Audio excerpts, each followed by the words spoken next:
what's wild about the fear that people have when they're starting out is that they say things like, I have nothing going for me. I have no advantages. I have nothing to my name. I have no money. I have no network. I have no resources.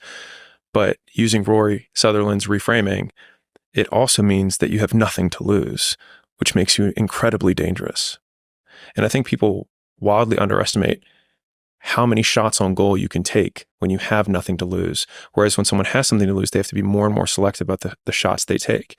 And so you have the perfect conditions for taking risk because the worst case scenario is baseline, is where you're currently at. Correct. Yeah. And so that your means, downside is this. which means that it's like going to the casino and playing craps, but they say that you can just keep playing until you win. But people are afraid to roll.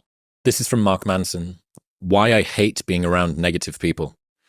Being an asshole is a weak person's idea of strength. Complaining is their connection. Never let yourself be held back by other people's fears. People criticize what they're afraid to do themselves because bold action reminds them of their own inaction. If you're afraid to be criticized, why do you care about the opinions of those who are too timid to do it themselves? If you are the criticizer, does tearing down someone who has the courage you lack make you better?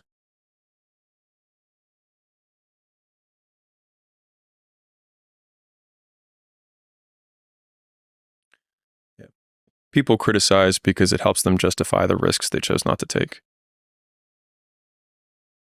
in the hopes that it'll dissuade you from doing it so that you can be in the exact same position as them, which then justifies that they made the right call. It's rarely the information or the intensity that makes things hard.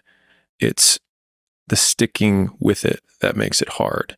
And so the desire that we have to quit is simply breaking the consistency.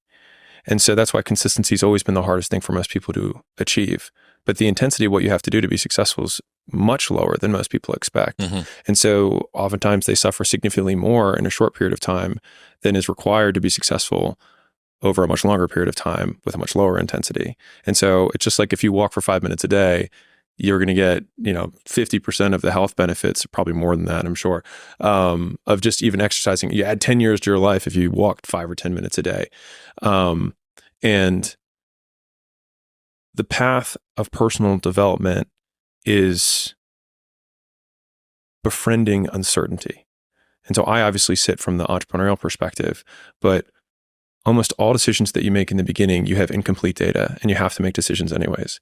And so it's growing comfortable with taking your best bad guess and being directionally correct rather than searching for a perfect answer, because a perfect answer assumes perfect information, which you can only have after you begin.